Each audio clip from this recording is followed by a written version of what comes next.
नमो अर्यन्ताणं नमो सिद्धाणं नमो आयर्याणं नमो उवज्जायणं नमो लोहि संवसाहणम् ईसो पञ्चनमुक्कारो सर्वपावपणासनो मङ्गलानं च संविसिं पद्मं हं वै मङ्गलम् कमठे धरणीन्दे च स्फुचितं कर्म कुर्वती प्रभुस्तुल्यमनोवृत्ति पार्श्वनाथ श्रीविष्णुः कुन्दिन्दुबुखेरतुषारवन्ना सरोजहत्था कमले निसन्ना वायिसिरिपुत्थय वग्गहत्था सुहायसामसयापसत्था औमुठे अमृतवसे लब्धितणा बंडा श्री गुरु गौतम समरिये वांछित फलदातार वांछित फलदातार वांछित फल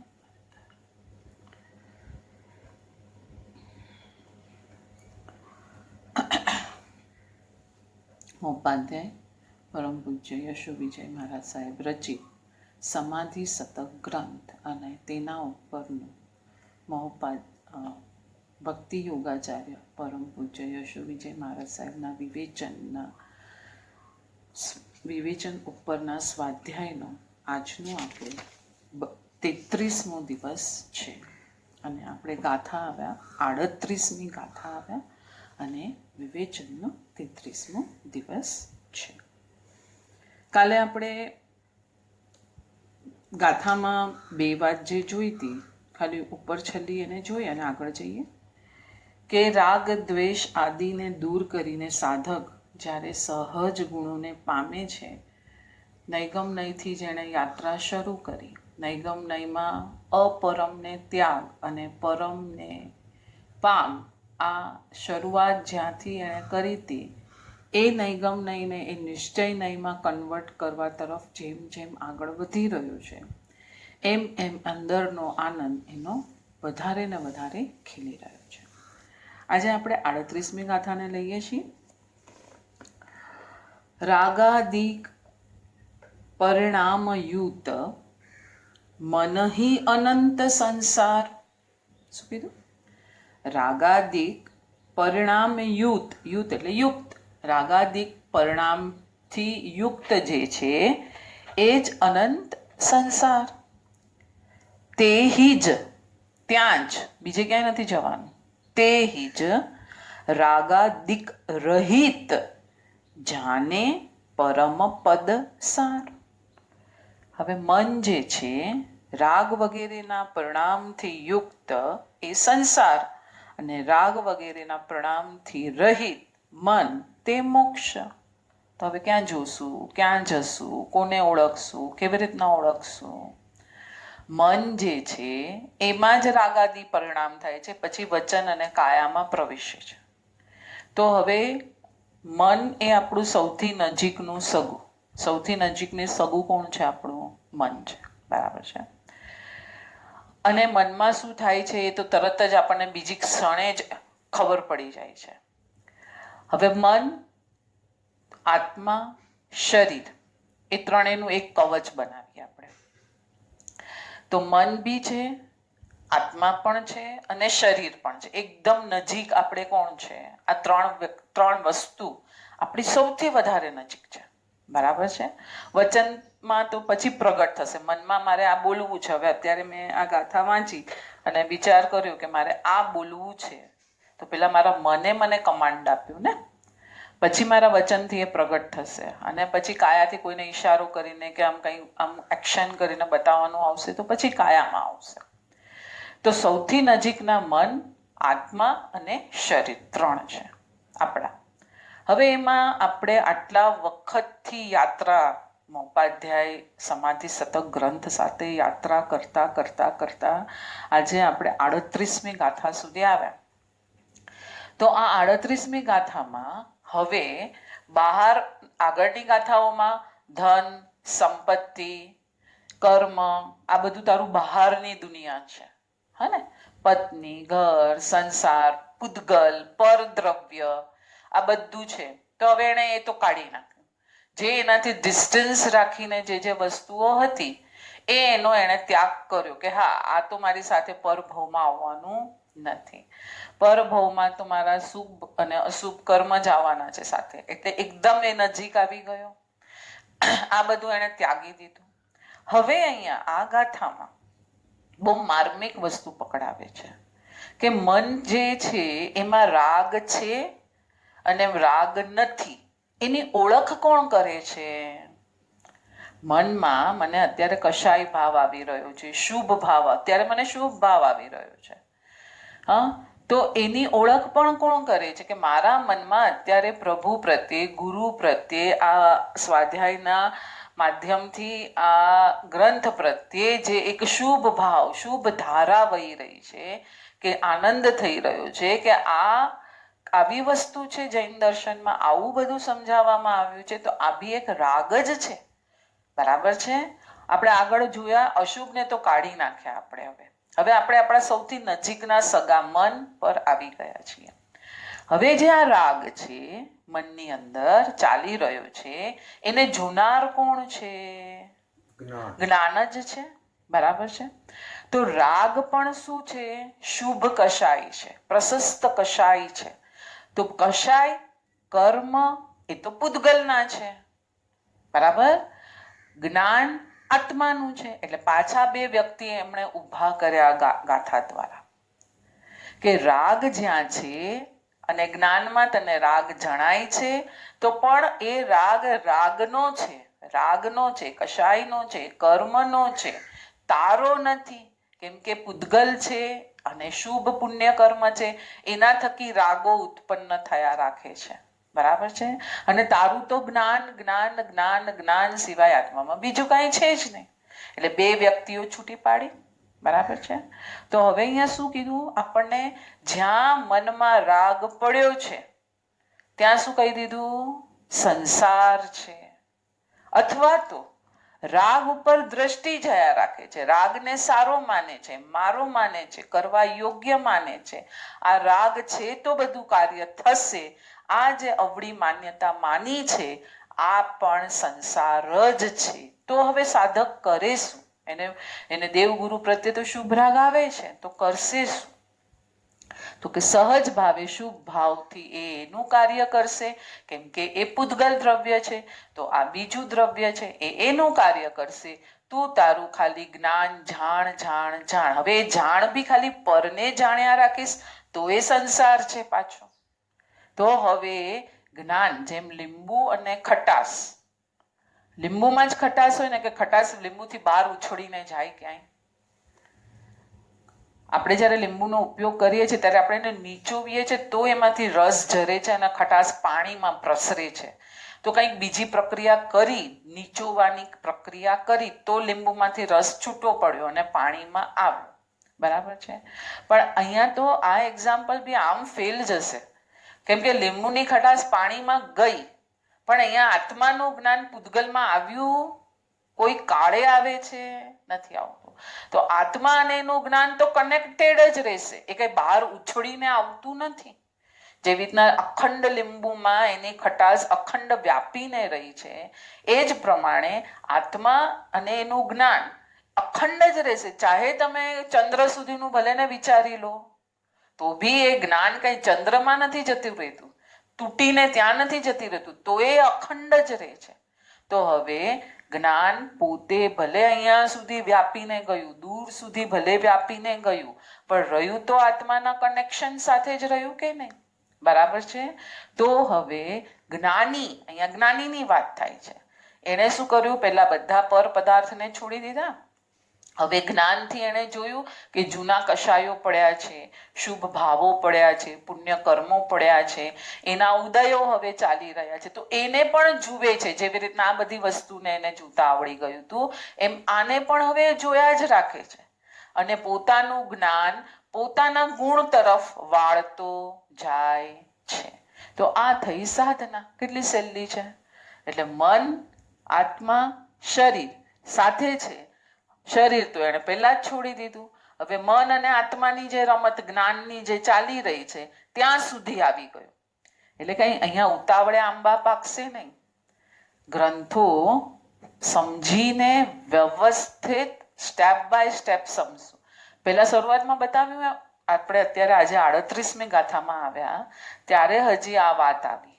એની પહેલા તો પુત્રાદિક, આ તે, ઐશ્વર્ય, ચક્રવર્તીપણું, આ બધી વાતો આવી. તો જીવને ધીરે ધીરે ધીરે ધીરે બેસતું જશે, પ્રેક્ટિકલી પોતે કરતો જશે અંદર. ખાલી સ્વાધ્યાય આપણે વાંચન માટે લીધો છે, ખાલી વાંચન માટે લીધો છે કે ચલો ચાતુર્માસ આરાધના નિમિત્તે કંઈક આપણે ગ્રંથ વાંચી અને ચલો થઈ ગયું, એના માટે લીધો છે આપણે? તો કંઈ ના. તો કે આ વસ્તુ શું કહે છે, રાજમાર્ગો શું કહી રહ્યા છે, એને સમજી અને આપણે એને પ્રેક્ટિકલી ઉતારવાની કોશિશ કરીએ, એના માટેની આ સાધનાનો ગ્રંથ છે. આગળ જઈએ, પાછું એ જ વાંચું છું. રાગાદિક પરિણામયુત મનહિ અનંત સંસાર. જ્યાં રાગાદિક પરિણામો પડ્યા છે ત્યાં શું છે? અનંત સંસાર છે. હવે એ રાગાદિક રહિત જાણે, બરાબર છે કે આ રાગ રાગ ને ઠેકાણે છે ને જ્ઞાન જ્ઞાનના ઠેકાણે છે. હવે ત્યાં ભેદ જ્ઞાન કરી નાખ્યું ને પોતે પોતાનાની અંદર રહે છે. એ જ મોક્ષ માર્ગ છે, એ જ માર્ગ અભિમુક્તા છે, માર્ગાનું સારીપણું છે. જે કેવું હોય આપણે જે નામ આપવા હોય આપી શકશું. આપણે વિવેચન વાંચીએ છીએ. મોક્ષ અકુંઠિત ભક્તિ. મહોપાધ્યાય શ્રીમદ યશોવિજય મહારાજ સાહેબ પરમ તારક શ્રી વાસુપૂજ્ય ભગવાનના સ્તવનમાં સંસાર અને મોક્ષની સરળ વ્યાખ્યા આપતા કહે છે. આપણા સ્તવનો, આપણી પૂજાઓ, જે અંતરાય કર્મની પૂજા છે કે સ્નાત્ર પૂજા છે કે કોઈ પણ પંચકલ્યાણમ પૂજા છે, સિદ્ધચક્ર પૂજન છે, આ બધી પૂજાઓ રચી કોણે? કોણે રચી? તમને શું લાગે છે? બધા ગુરુએ જ રચી, મુનિઓએ જ રચી. પણ કયા મુનિઓએ રચી? પહોંચેલા. કયા પહોંચેલા મુનિઓએ રચી? છઠ્ઠા સાતમા ગુણસ્થાનકે અંદરની દશા હવે એમને વર્ણવી છે.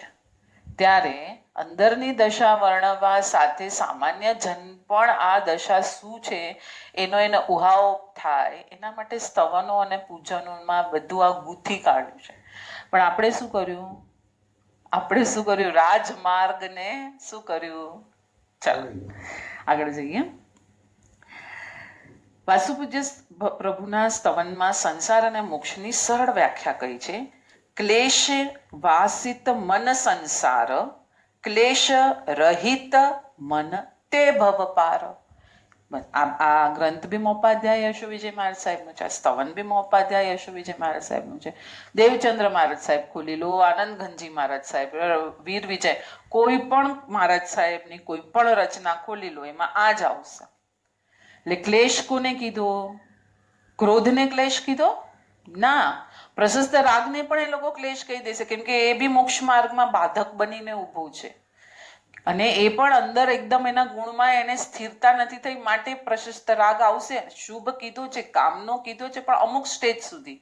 કેવળ જ્ઞાન જ્યારે પામવું છે, 9મા 10મા ગુણસ્થાનકે જવું છે, ત્યારે તો પ્રશસ્ત રાગ એ પણ છૂટી જાય છે. એના વગરની પોતાની અવસ્થામાં ખાલી ગુણોમાં સ્થિરતા થાય છે, ત્યારે જ એને મોક્ષ માર્ગ પ્રાપ્ત થાય છે. કેટલી તો સરળ વ્યાખ્યા છે. મનમાં રાગ, દ્વેષ, ઈર્ષા આદિનું છવાઈ ઉઠવું એ સંસાર, તેમનું ન હોવું તે મોક્ષ. પણ આ ક્લેશ રહિતતા તરફ જવાનો માર્ગ કયો? ભક્ત પાસે તો ટૂંકો ને ટચ માર્ગ. પ્રભુ આવે મન ઘરમાં અને ક્લેશ જાય. જો વિશુદ્ધ મન ઘર તુમે આયા. પ્રભુ બી કયા ઘરમાં આવશે? પ્રભુ કયા ઘરમાં આવશે? અહીંયા કહી દીધું, જો વિશુદ્ધ મન ઘર તુમે આયા, તો અમે નવ નિધિ રિદ્ધિ પાયા. સાધનાનું એક સરળ સૂત્ર અહીં ખુલે છે. રાગ દ્વેષ અટકે એટલે પ્રભુ વિશુદ્ધ મન ઘરમાં પધારે, અને પ્રભુ પધારે ત્યાં શુદ્ધિ શુદ્ધિ શુદ્ધિ જોઈએ. તમારે આંબાની કેરીની ગોટલી વાવવી છે, તો રણમાં વાવશો, ગંદગીમાં વાવશો, ક્યાં વાવશો તો ફળ મળશે? જ્યાં ફળદ્રુપ રસાળ પાણી મળતું હોય એવી જમીનમાં જ્યારે કેરીની ગોટલી વવાય છે, ત્યારે એ ફળે છે અને પછી આંબા આપે છે. એ જ વાત અહીંયા કીધી કે અંદરના કચરા જો નીકળશે તો પ્રભુ પધારશે. હવે ફરી અહીં પ્રશ્ન અણસુલઝ્યો રહ્યો. સઘન રાગ દ્વેષ અટકાવવા શી રીતે? ભક્ત તો છે સંપૂર્ણ અસહાય, શું કરી શકે? શું કહે છે? પાછા પ્રશ્ન પૂછે છે કે રાગ અને દ્વેષ અટકાવવા શી રીતે? હું તો એકદમ હેલ્પલેસ છું. મારે તો એક મિનિટે આપણે એક સાધના કરીએ કે 1 મિનિટની અંદર આપે ને આપણને સાધના, 1 મિનિટની અંદર કોઈ રાગ દ્વેષ આવે નહીં એવી 1 મિનિટ તું પ્રભુના ચરણે અર્પિત કર. આવે છે ને આપણે 1 મિનિટ, ખાલી 1 જ મિનિટ ઘડિયાળમાં જોવાનું, એ ઘડિયાળની ટીક ટીકને જોતા રહેવાનું, બીજા કોઈને નહીં જોવાનું. હા, 1 મિનિટ પૂરી થાય બસ આ પ્રભુને, આ 1 મિનિટ પ્રભુને આપણે અર્પિત કરી દીધી. બરાબર? તો કરી શકશું આવી રીતના આપણે? 1 જ મિનિટની સાધના છે, વધારે લાંબી સાધના નથી. શું કરશું બોલો? પણ ત્યાં ન રાગ, ન દેશ, ન નવકાર, કશું જ નહીં. આ પ્રેક્ટિસ જેમ જેમ ગાઢ કરતા જશું ને એમ એમ જ્યારે ત્યારે કંઈ જ ન આવવું જોઈએ ને એ અવસ્થા આવશે. આગળ જઈએ. સ્તવનાના પ્રારંભમાં પ્રશ્નનો ઉત્તર આપ્યો. સ્વામી તુમે કાંઈ કામણ કીધું, ચિત્તડું અમારું ચોળી લીધું, અમે પણ તુમ શું કામણ કરશું? ભક્તે ગ્રહી મન ઘરમાં ધરશું. પરમાત્માનું દર્શન, સ્તબ્ધતા, ભાવ વિભોરતા. આ ભાવ વિભોરતા જ્યારે ઉઠે છે ત્યારે મનમાં ઉઠતા રાગ દ્વેષના તોફાનો શાંત થઈ જાય છે. મનમાં પ્રભુની છબી ઉઠે છે. ભક્તિથી ભીના હૃદયમાં પ્રભુ ન આવે એવું બને ખરું? પહેલી કન્ડિશન શું કીધી? રાગ દ્વેષ વગરની તારી 1 સમયની સાધના જોઈએ. એ તું જેટલી ઘૂંટશે પ્રભુ આવશે જ 101%. આ ગુરુઓની વાણી છે, તીર્થંકરોની વાણી છે. તીર્થંકરે તો સર્વજ્ઞતામાં કેવળ જ્ઞાનમાં જે જોયું છે એ કીધું છે. આપણે ઉણા ઉતરીએ છીએ, સાધના તો સુપર મળેલી છે. પ્રશ્ન થાય કે પ્રભુ તો મોક્ષમાં છે, ભક્તના મનમાં શી રીતે આવે? શિષ્ય ઘડી ઘડી પ્રશ્ન તો પૂછશે ને, એને આગળ વધવું છે ને, જેને એ લોકો પ્રશ્ન પૂછશે કે આમ તમે છે, આમ કહો છો પણ મને તો આમ થાય છે, આમ કહો છો તો મને તો આમ થાય છે. તો હવે પ્રશ્ન પાછો પૂછ્યો છે. હવે પાછો એનો જવાબ શું છે? મન વૈકુંઠ અકુંઠિત ભક્તે, યોગી ભાખે અનુભવ જુગતે. અકુંઠિત ભક્તિ, અકુંઠિત ભક્તિ. કુંઠિત એટલે હર્ડલ આવી જશે, બ્રેક થઈ જશે, તૂટી જશે. અકુંઠિત એટલે જ્યાં કોઈ હર્ડલ નથી, બ્રેક નથી, અવિરત કન્ટિન્યુઅસ ડાન્સમાં એક સરખી ચાલશે. બરાબર છે? તો અહીંયા શું કે છે? મન વૈકુંઠ, વૈકુંઠ એટલે મોક્ષ. અકુંઠિત ભક્તિ, અકુંઠિત ભક્તિ તો જો તારી ચાલતી રહી આ જ પ્રમાણે ને તારા રાગ દ્વેષને જોવાના છે, જોઈ અને એમાં ભળવાનું નથી. તારા જ્ઞાન જ્યાંથી નીકળે છે એને જોતા રહેવાનું છે, એ તરફ ચાલતા રહેવાનું છે, અને એ તરફ જ પ્રભુના ભક્તિ માર્ગમાં આગળ વધતો જશે. તો પણ તારી અવિરત જે ભક્તિ છે એ તને તારું સ્વરૂપ અપાવી દેશે. હવે શું કહે છે? અવરોધ વગરની ભક્તિ એ અકુંઠિત ભક્તિ છે. અકુંઠિત ભક્તિ પ્રભુના પ્રસાદને અનંત સ્તરમાં લઈ જવાની એક પદ્ધતિનું નામ છે.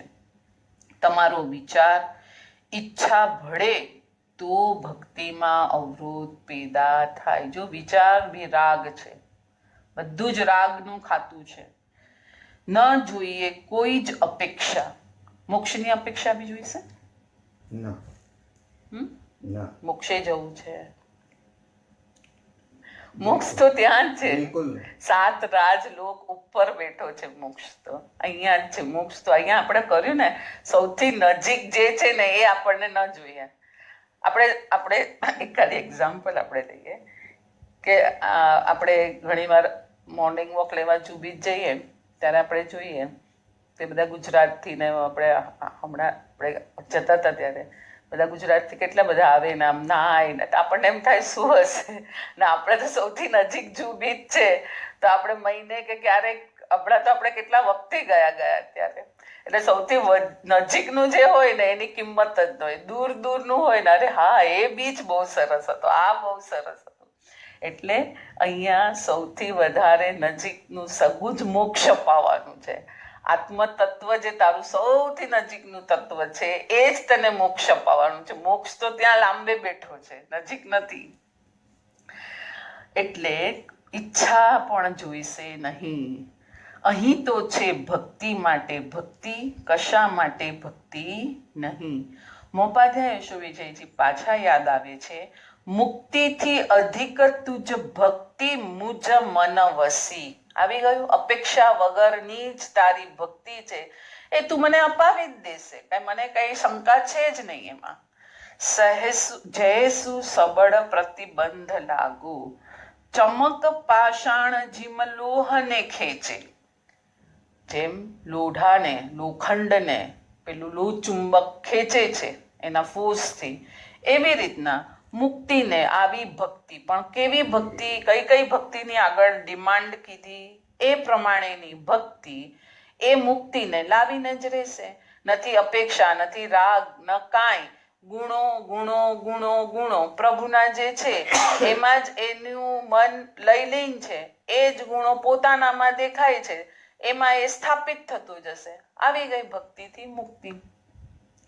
એક સંત નાવમાં બેઠેલા, નાવમાં સહેજ કાણું પડ્યું, પાણી ધસારા બંધ અંદર આવવા લાગ્યું.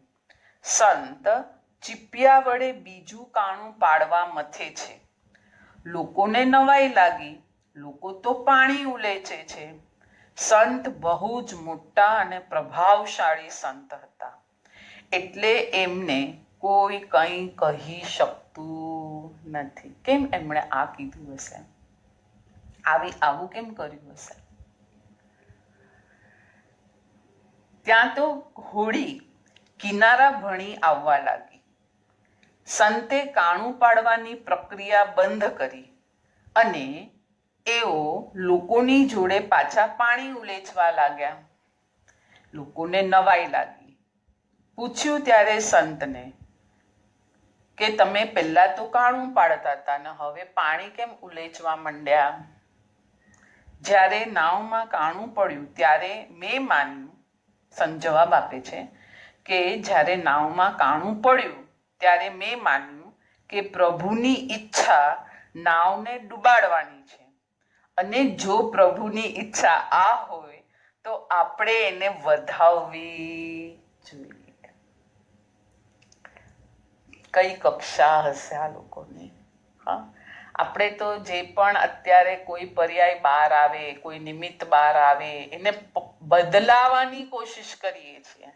ત્યાં નથી વિચારતા કે મારા કર્મ સંયોગે મને આ નિમિત્તો, આ પર્યાયો, આ લોકો, આવા સંજોગો, દ્રવ્ય ક્ષેત્ર, કાળ, ભાવ બધું મળ્યું છે, એને પલટાવવાની કોશિશ કરીએ છીએ. ત્યાં નથી વિચારતા કે મેં બાંધેલા જે મારા કર્મ છે એ પ્રમાણે જ આ બધી વસ્તુ સ્થિતિઓ મારી સામે આવી છે, તો એને પલટાવવું એ પણ શું થયો? એક રાગ થયો. અને એને બદલાવાની જે કોશિશ છે એ તો અંદર કંઈ ને કંઈ ખળભળાટ સાથે જ બદલાવશે, કંઈ શાંતિથી બદલાવશે?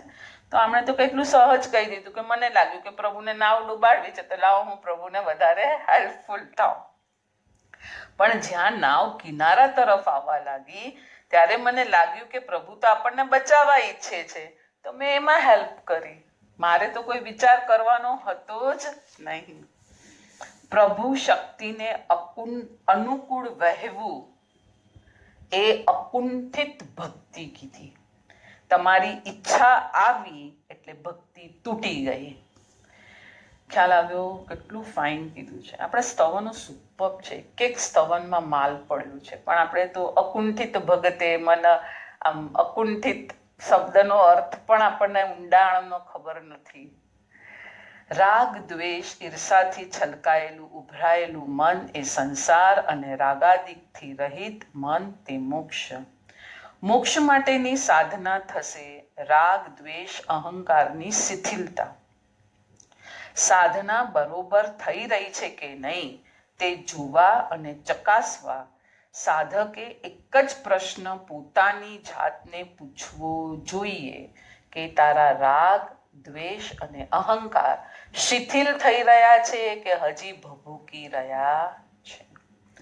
જવાબ હકારમાં આવે તો લાગે કે સાધના બરાબર ચાલે છે, કે હા શિથિલ થઈ રહ્યા છે. હું બહારના નિમિત્તોને પલટાવવાનો પ્રયત્ન કરતો નથી. ત્યાં મારા કર્મને યાદ કરું છું અને જેવા મારા કર્મ મને યાદ આવે છે એમ પ્રભુ તારી પાછી ભક્તિ જોરદાર કરું છું ને એ બધાને એક સાઈડ હડસેલી દઉં છું.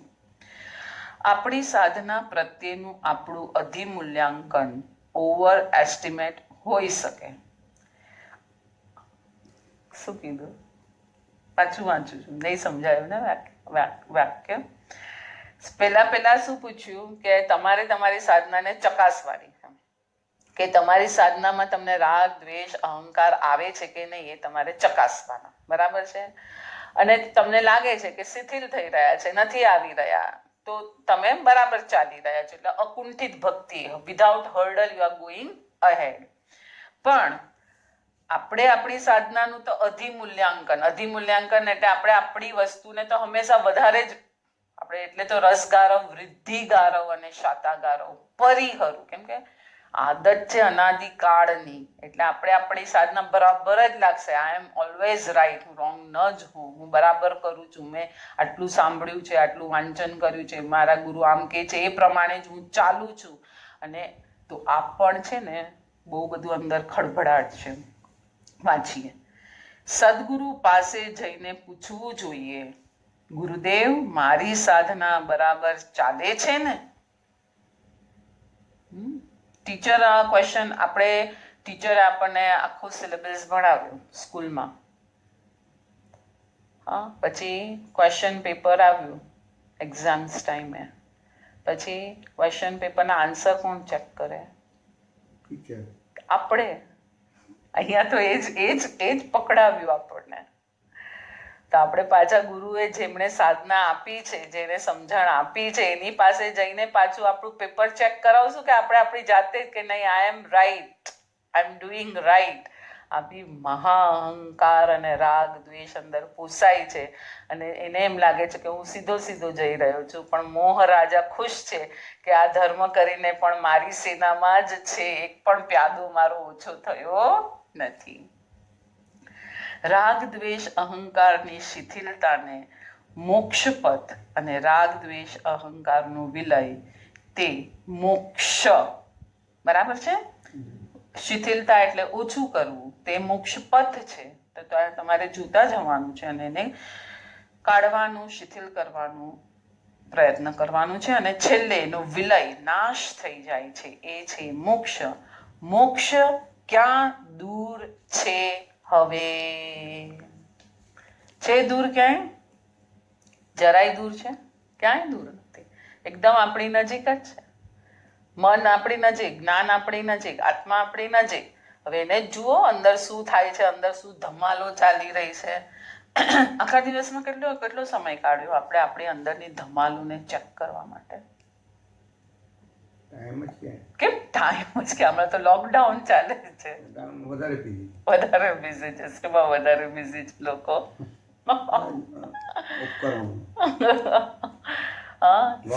શાંતિથી બેસી જાઓ એક બાજુ, અંદર જુઓ શું ધમાલ ચાલે છે. એ ધમાલને જોવી એ તો સાધના છે. ત્યારે તો ખબર પડી કે આ રાગ છે, આ દ્વેષ છે, આ અહંકાર છે, આ ખોટી માન્યતા છે. અને એનું જોનારું જ્ઞાન છે.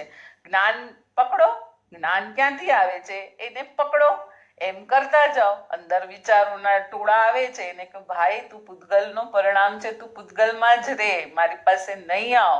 એટલે તો તિથયારામે પશ્યંતુના બધા શબ્દોને વારંવાર ઘૂંટવાના છે. આ કરી અને સ્થિર થતા જાઓ. હવે લોકડાઉન જેવો ટાઈમ તમને પ્રભુએ સામેથી આપ્યો છે કે તું જા અંદર એના માટે. હવે તમે ન વાપરો તો એ પ્રભુની ભૂલ, કોની ભૂલ? ખ્યાલ આપ્યો? લોકડાઉન બહાર જવાનું નથી.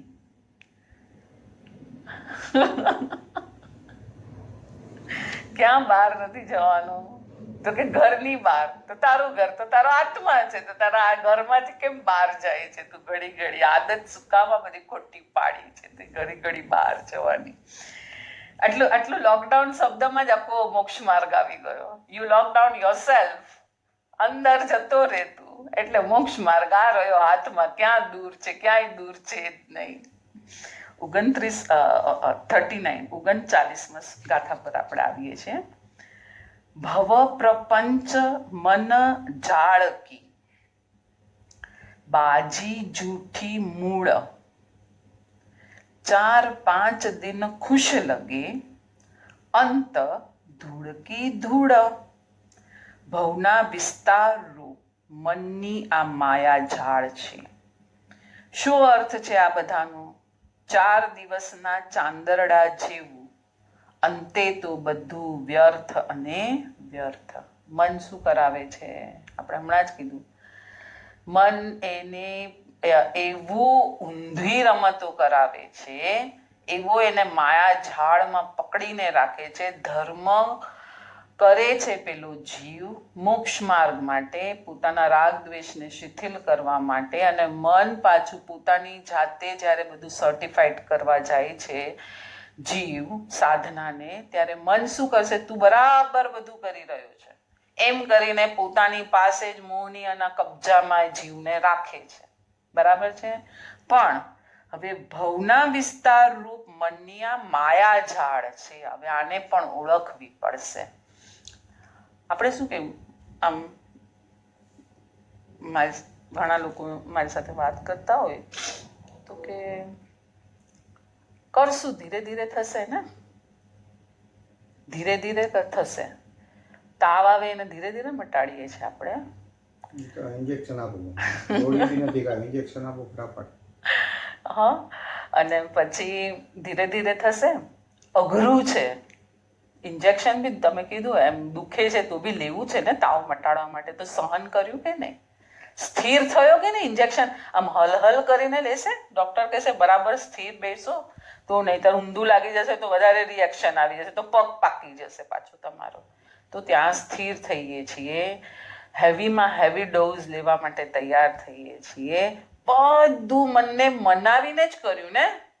ગમે છે તાવ, કોઈને નથી ગમતો, તો રાગ કેમ ગમે છે આપણને? દ્વેષ કેમ ગમે છે? અહંકાર કેમ ગમે છે આપણને? એની સામે આપણે કેમ લડાઈ કરવાનું મન નથી થતું? ના, આને કાઢો. અને જ્ઞાનીઓએ આટલી આટલી દવા આપી છે, અને આ બધી મોહ ઝાડ છે, માયા ઝાડ છે, 4 દિવસની ચાંદની છે. કાઢો હવે આને, પણ મારે ઇન્જેક્શન લગાવો, દવા, હેવી ડોઝ, એન્ટીબાયોટિક જે આપવું એ આપો, એક ખૂણામાં બેસો, દિવાલની સામે મોઢું રાખો, સામાયિક લો, અંદર જાઓ, ઇન્ટ્રોસ્પેક્શન કરો, તોડો એને આમ ઢાળ દઈને, તૂટી જ જશે. ન તૂટે તો નવાઈ નવાઈ નવાઈ નવાઈ. આપણે લઈ લઈએ 2-3 મિનિટ. 39મી ગાથાનું વિવેચન છે. રેતના આ ઘર, બહુ ફાઇન છે. અને આમ જ્ઞાનસારની બી આ પંક્તિ મને બહુ પસંદ છે. એ જ છે. આમાં પંક્તિ નથી આપી, લગભગ જોઈએ આપણે. વરસાદ આવ્યો છે, પછી તડકો પડ્યો, ભીની ભીની રેતી છે, બાળકને મળેલું નિમંત્રણ, કુદરતે સ્વહસ્તે લખેલી આ આમંત્રણ પત્રિકા, અને બાળક એને ઠુકરાવે ના. રેતમાં પગ નાખીને મજાના આકાર આપીને ઘર બનાવવા માંડ્યું. બીજા બાળકોએ પણ એની સાથે ઘર બનાવ્યું.